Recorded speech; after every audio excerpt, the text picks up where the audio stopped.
Okay, in this video we're going to talk about torque. So if you remember, torque was the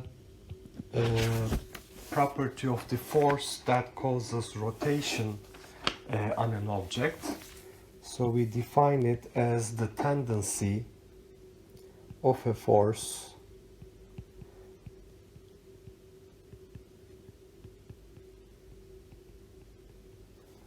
to rotate an object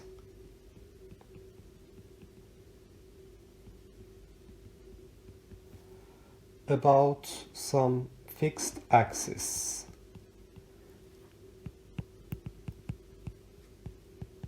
Which is the pivot. So we call this torque.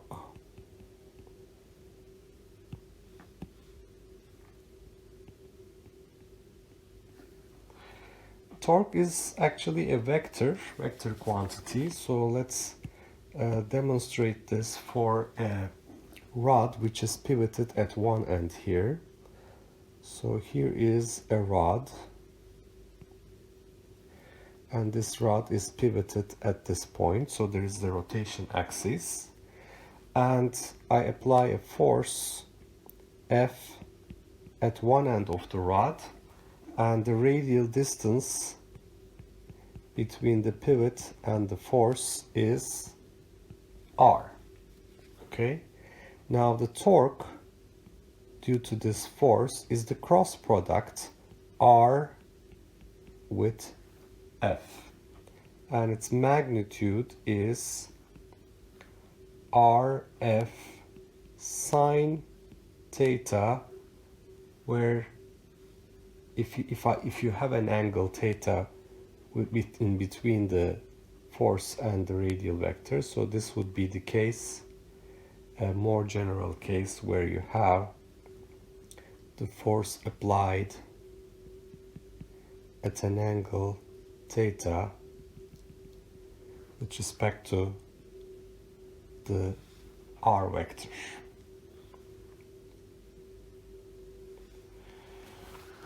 All right, and so this is measured in Newton meters, Newton times meter. We call R is called the moment arm or lever arm.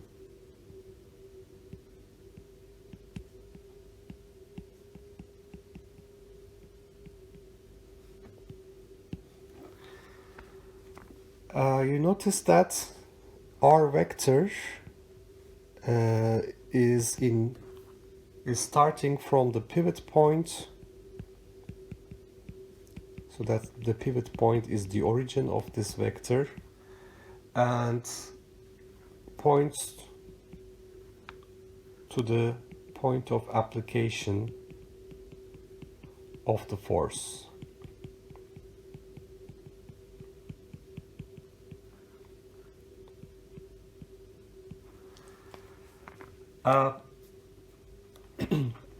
Now, when would we have the rotational property of the force? If the force is applied off the center of mass. Remember, if you apply it right on the center of mass, if there is no other pivot point, then it causes a pure translational motion. If it is off the center of mass, it's going to cause rotation. But you should also pay attention to pivot points. So if there is a pivot point somewhere else, even though you apply it on the center of mass, if it's pivoted at one end, it can still rotate. If the tendency to rotate is counterclockwise,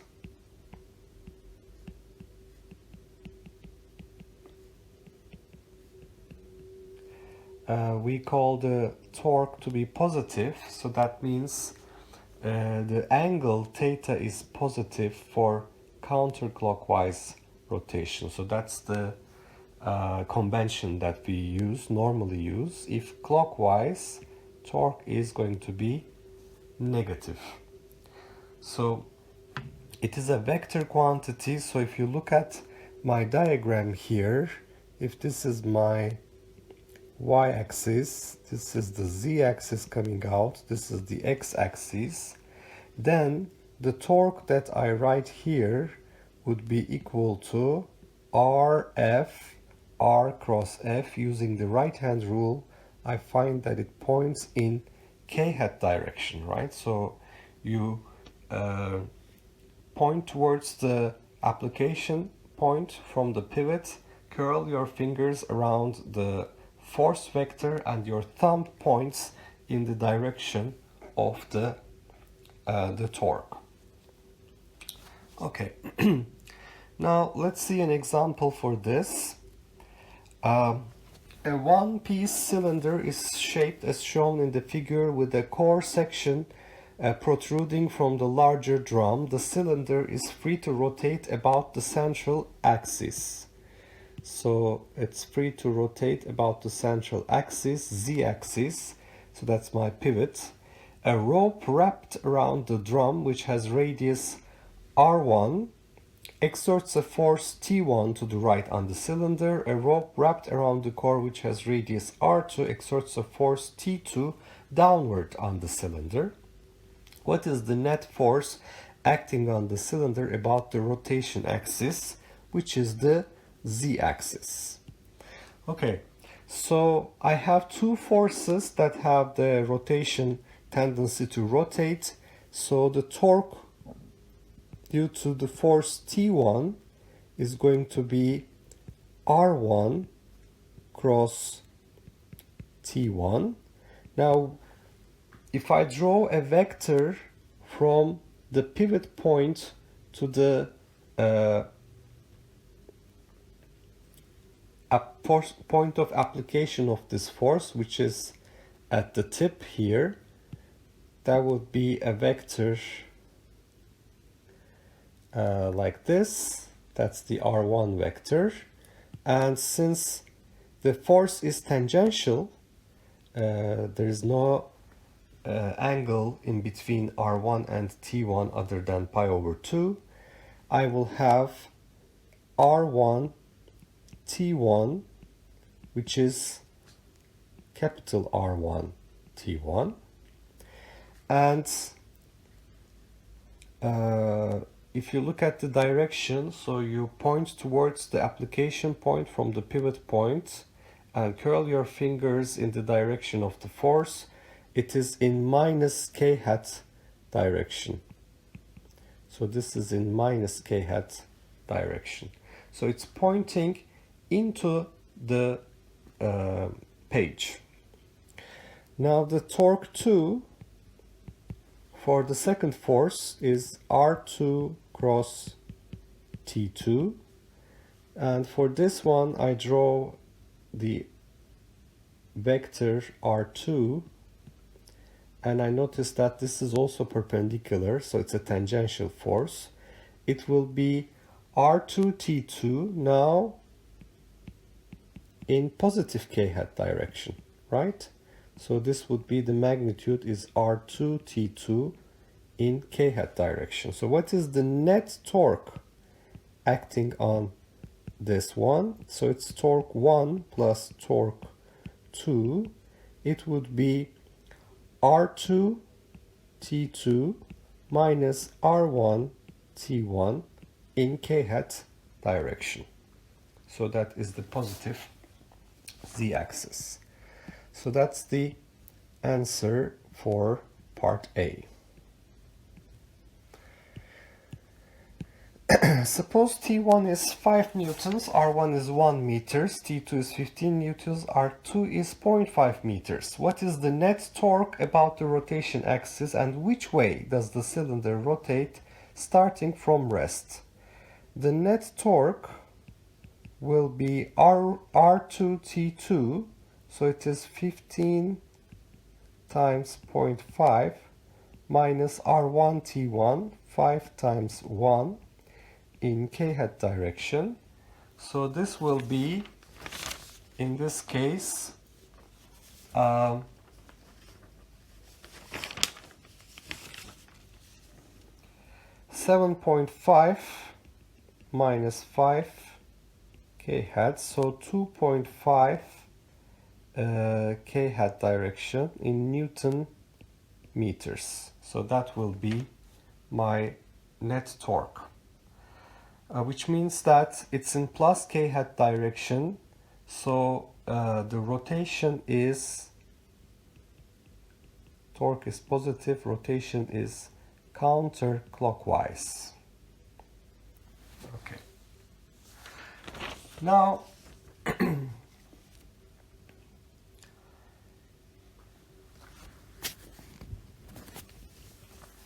because we have Newton's second law, F equals to ma, and the force can cause a rotation as well instead of translation, there should be a rotational analog of Newton's second law.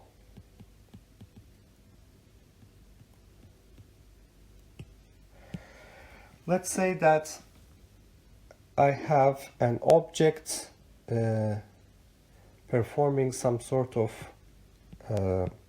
non-uniform circular motion. So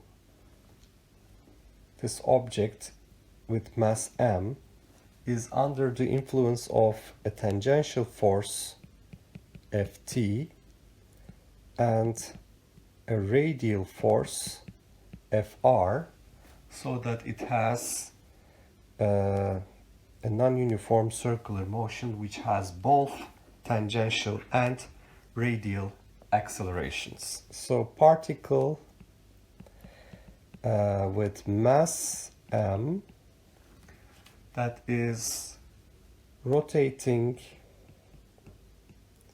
in a circle with radius r,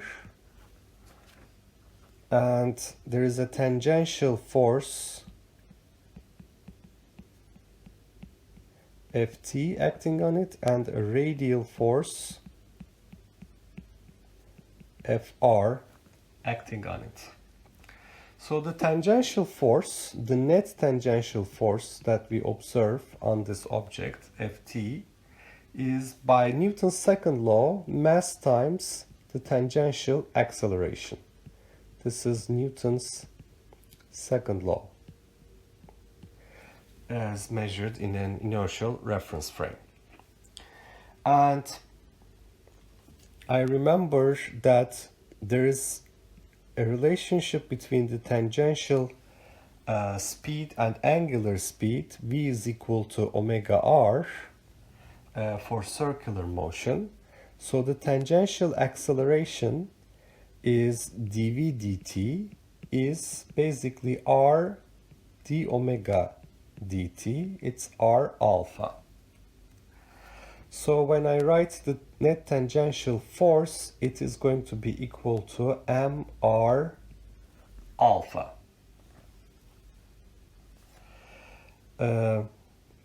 Or mr alpha in theta hat direction. Sorry, this is not right. It is mr alpha, the direction is theta hat because it's tangential. So if I calculate the net torque acting on this object, it's going to be r cross with the tangential force. It will be then r mr alpha r hat cross with theta hat. Because this r vector is from the pivot point to the point of application of the force when I calculate the torque. It's r cross with f, it's pointing in r hat direction, the other one is pointing in theta hat direction, so I will have r hat cross theta hat. Now this is mr square alpha r hat cross theta hat. This one r hat cross theta hat basically gives me the direction of alpha. So this is alpha vector, angular acceleration. Therefore, I find that the net torque acting on this system is mr squared, which is the moment of inertia, times alpha.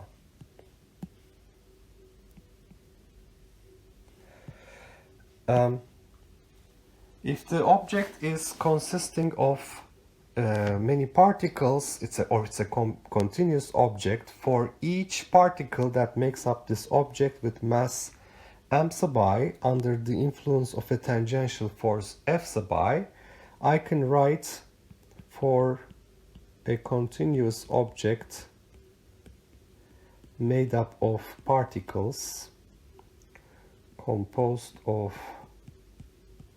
particles with mass m sub I.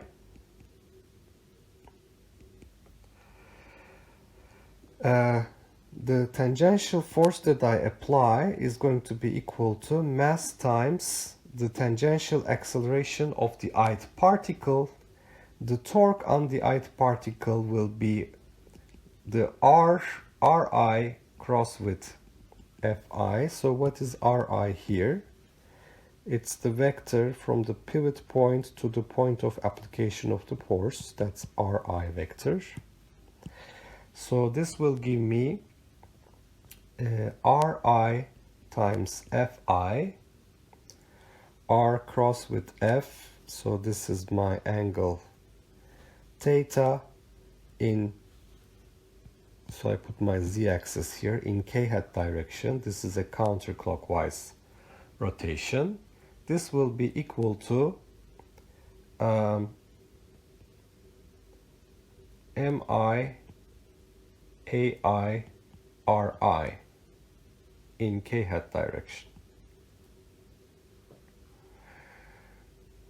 Okay, so that's the torque. Now, the tangential acceleration I have here is the radius multiplied by alpha. It is dv dt, where v was omega times ri, so it's r alpha. So the net torque I have on this ith particle will be mi ri squared times alpha. And notice that this object is moving as a whole, so all particles have same angular acceleration, same alpha.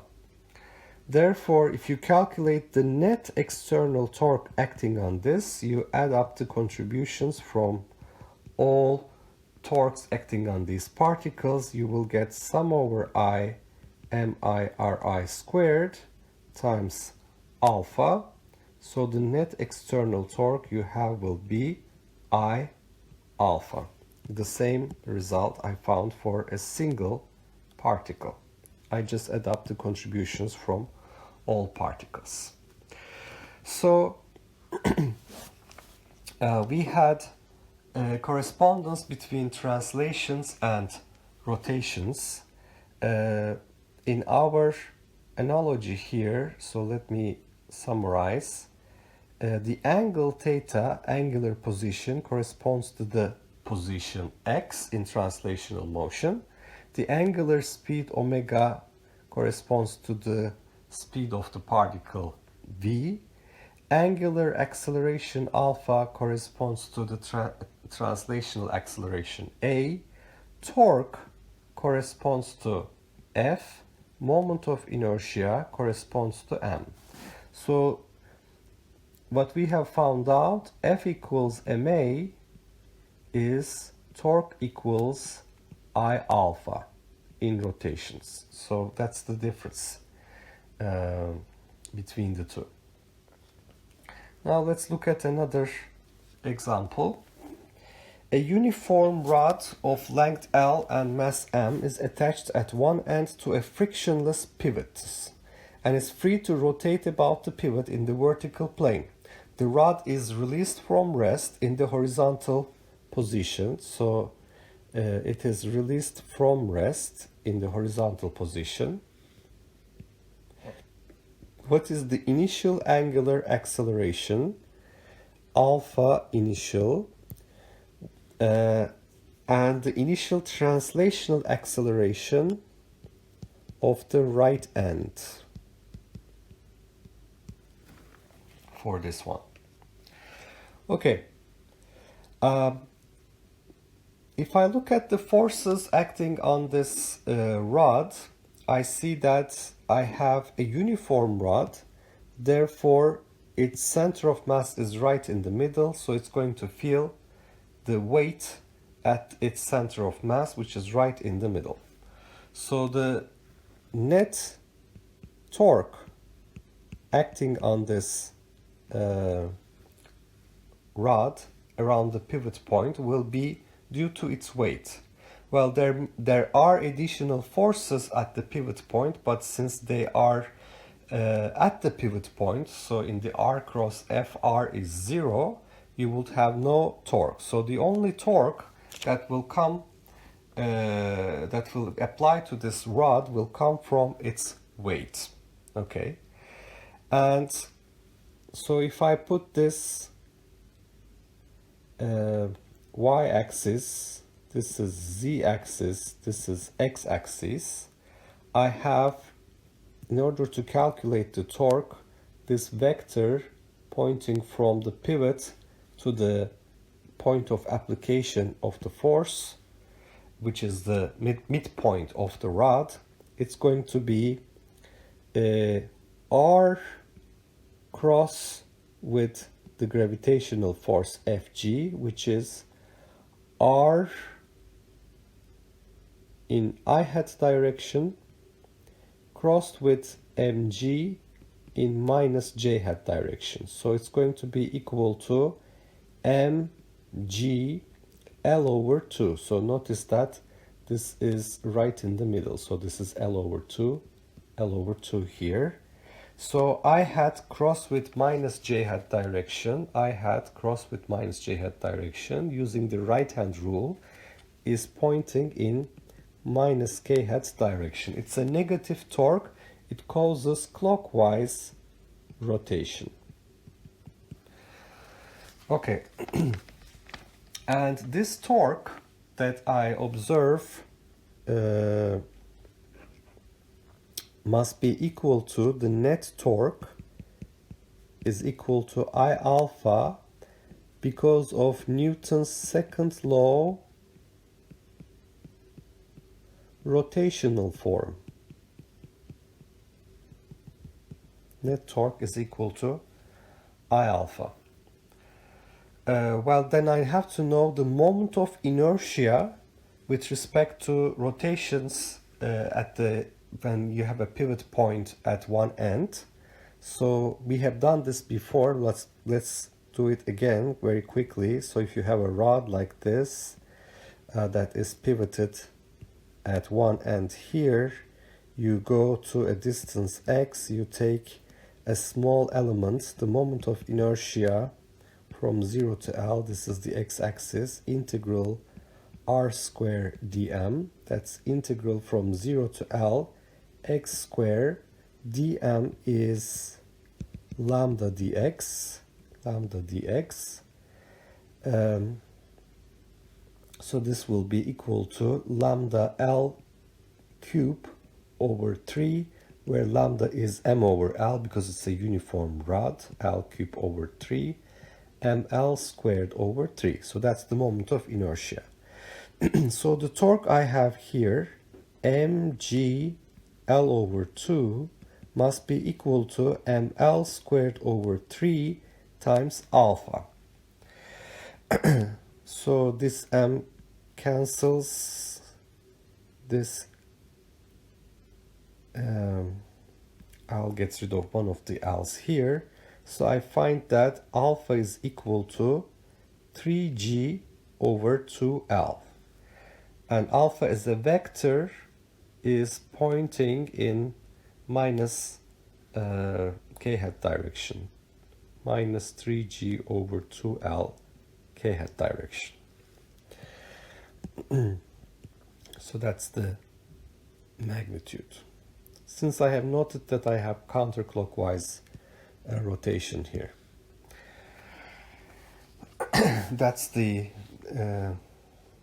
direction in which I have an increasing angular speed. Now, this is the initial angular acceleration of the rod.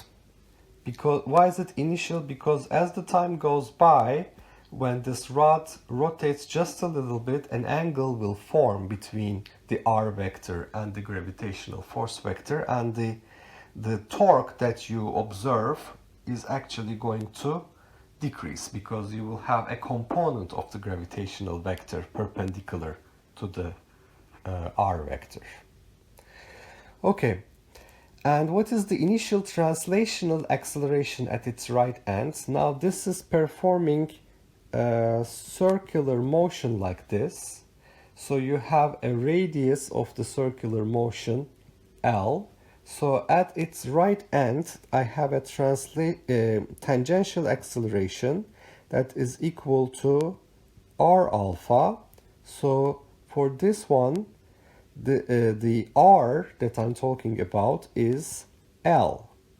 So because it's at the right end, so the r of right end, L times 3g over 2L, so it will be 3g over 2. So that will be the tangential acceleration at its right end.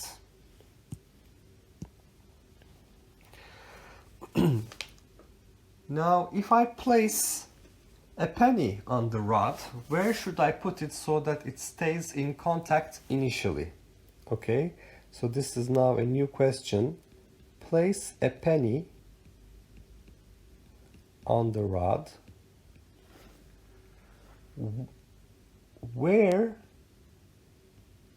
should we put it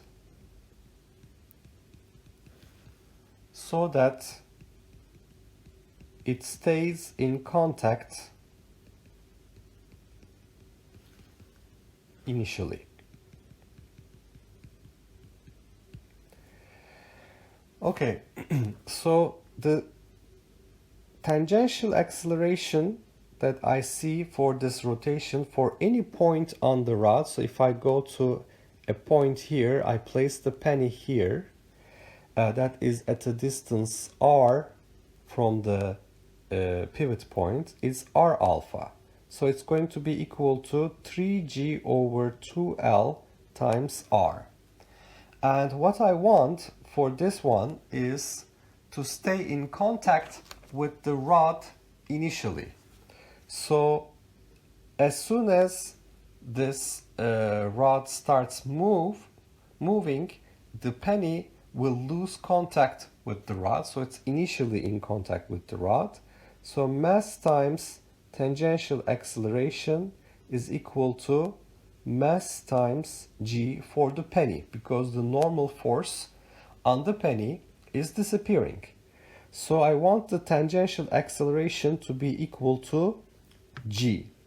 So which means 3g over 2Lr is equal to g. R has to be equal to 2L over 3. So 2/3 of the way from the pivot point to the right, I have to place this penny so that it's about to lose contact with the rod as the rod starts moving. Okay, so the tangential acceleration will be equal to g. Let's look at another example. Angular acceleration of a wheel. A wheel of radius r, capital R, mass capital M, moment of inertia I, is mounted on a frictionless horizontal axle. A light cord wrapped around the wheel supports an object of mass m. When the wheel is released, the object accelerates downwards, the cord unwraps off the wheel, and the wheel rotates with an angular acceleration. Find expressions for the angular acceleration of the wheel, the translational acceleration of the object, and tension in the cord. So if I look at the free body diagram, which is already drawn for me here on this figure, the net force acting on the block of mass m is mg minus t in minus j hat direction. So this is y-axis, this is x-axis, and this must be equal to mass times its acceleration in minus j hat direction. So I find that mg minus t must be equal to mass times the acceleration of this object. Why do I call this AT? Because it's the same acceleration with which the rope is moving around the wheel. It's going to be the tangential acceleration at the end of the wheel.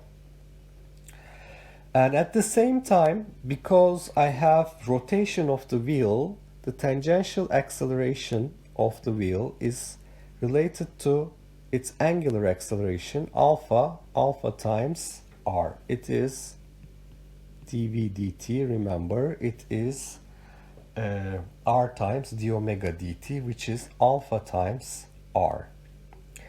At the same time, why is this wheel rotating? Because of the tension.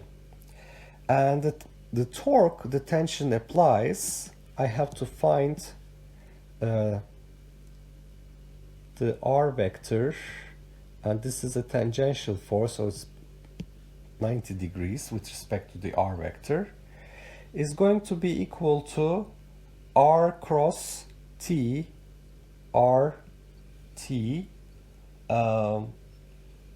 and it's causing counterclockwise rotation in k hat direction. So I would have the z-axis coming out from here. So this is y-axis, this is x-axis, like this. So maybe it's better to show it like that.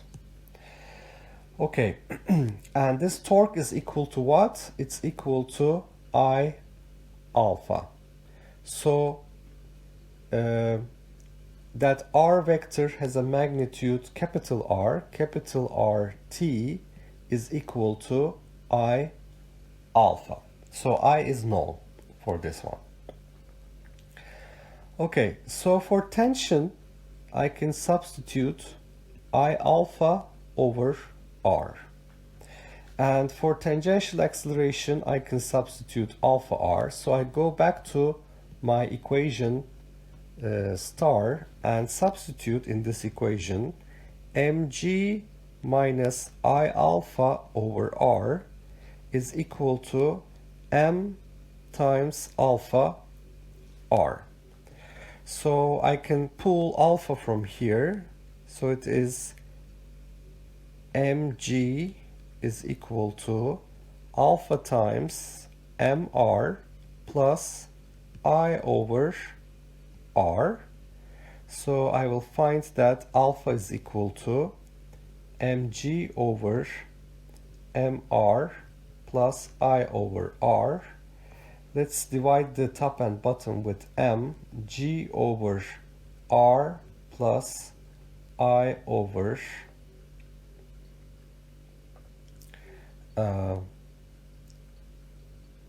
m r. Okay, so that's alpha.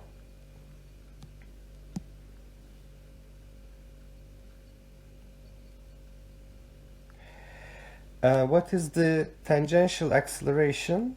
Well, I can just go to this equation here. Tangential acceleration is alpha times r, so it will be equal to g r over r plus I over mr, or I can divide the top and bottom with r. It is g divided by 1 plus I over mr squared. Why am I doing this? To get the dimensions right. So g has the acceleration dimension, I over mr squared is now dimensionless, so I have the dimension of acceleration for translational acceleration. So it's just to check for consistency. And for tension here, I have tension is equal to I alpha over R. So tension is equal to I over R multiplied with G over R plus I over MR. Okay? And for this one,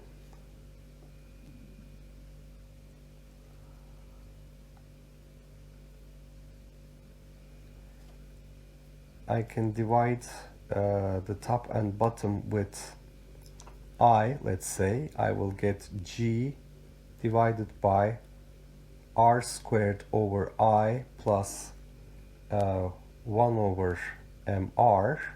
Then I can multiply the top and bottom with M. So it's going to be mg mr squared over I plus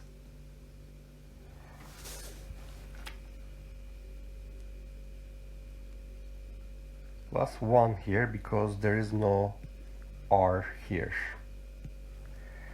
So multiplying it by R, I get R squared plus I over M, right? So I divide it by I get 1 over M. So you can see the bottom is dimensionless, the top has the dimension of the force.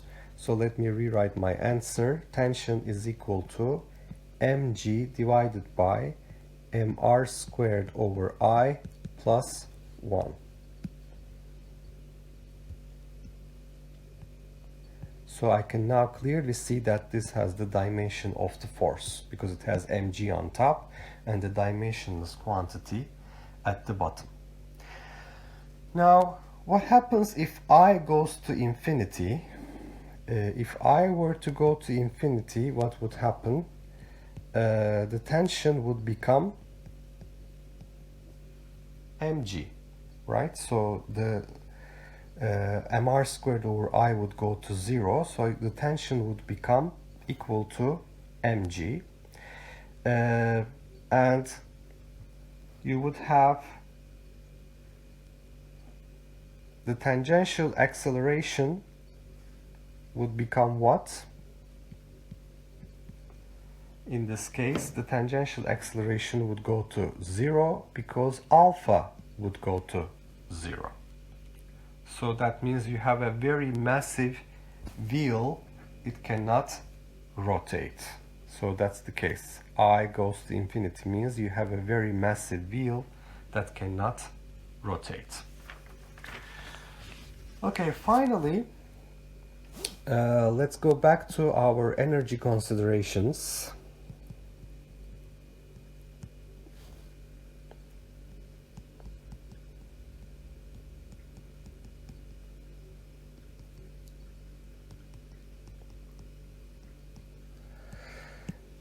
So if you have a rigid object that is pivoted at point O, so this is my pivot point, point O is the pivot point, and I see that there is a force being applied to it. Now this force is on the same plane as the object, so it's not the angle phi that it makes with the x-axis here, and the other component of the force is on the y-axis here, and the force is on the xy plane. Okay, so I just want to clarify that. Now this force, by causing a rotation on this object, is actually causing a displacement of this point. So if I look at the work done by this force for a small displacement, it is the dot product of the force with the displacement it causes. So this will be equal to F sine phi, which is the component in the direction of the displacement, multiplied by the magnitude of the ds, which is the arc length. Now, you can see here I have r a d theta angular displacement. So this is the arc length f sine phi r d theta. Okay. The other component of the force, f cosine phi, has no torque. Why? Because it's in the direction of the r vector. What is the r vector?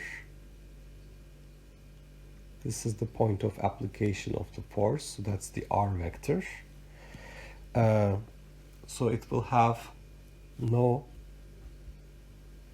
torque, and therefore this radial component Fr does also no work because it's perpendicular to ds. Okay.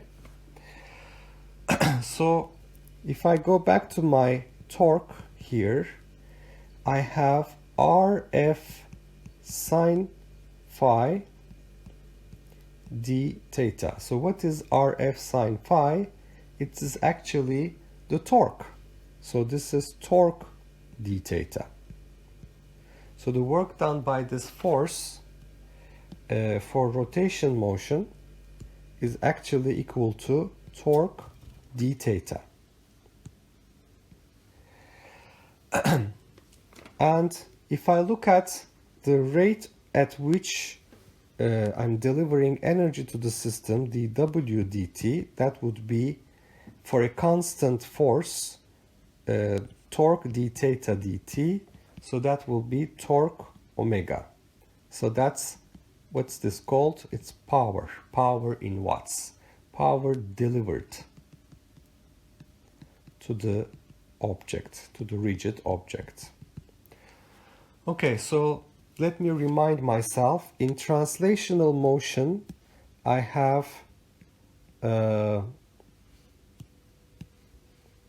work done is F dot displacement it causes in, so this is translational. For rotational motion, it is torque dot product with d theta. The power in translational motion for a constant force is F dot V. The power in rotational motion is torque dot omega. So it's the same thing, using the analogy between translations and rotations. So if I look at the torque that is being applied to this object, the net torque is equal to I alpha, which is I d omega dt, this Newton's second law rotational form. So this is I d omega d theta dt, omega, if omega is changing with angle.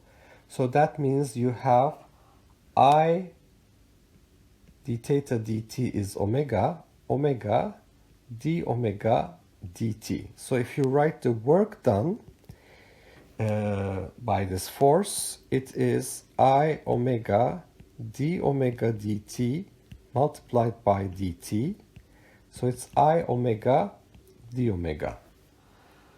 So if I do a total work, going from initial angular speed omega initial to final angular speed omega final, the total work done will be the integral of the small work done. So this will be equal to 1/2 I omega final squared minus 1/2 I omega initial squared. So I find that the work done in rotation is change in the rotational kinetic energy. So it's the change in 1/2 I omega squared. And we already know this result from translation motion. This is work kinetic energy theorem, right? The net work done on the object is the change in kinetic energy. All right, so let's summarize our analogy between translations and rotations. So we're going to have the angular position analogous to x. Omega, the angular speed d theta dt, is analogous to v, which is dx dt. Alpha, angular acceleration d omega dt, is analogous to translational acceleration dv dt. We replace F equals ma for rotations with torque equals I alpha. Therefore, I is analogous to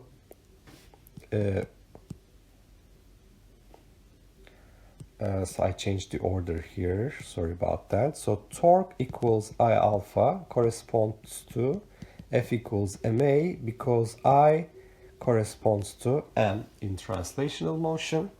The work done, the total work done, is integral torque d theta from theta initial to theta final is the dot product f dot dr from r initial to r final.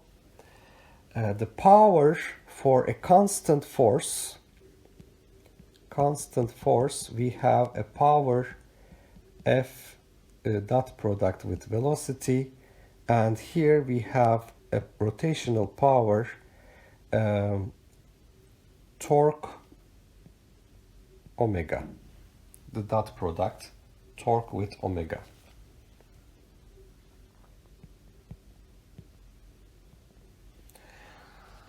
Okay, the work kinetic energy theorem reads work done is equal to 1 over 2 I omega final squared minus 1 over 2 I omega initial squared.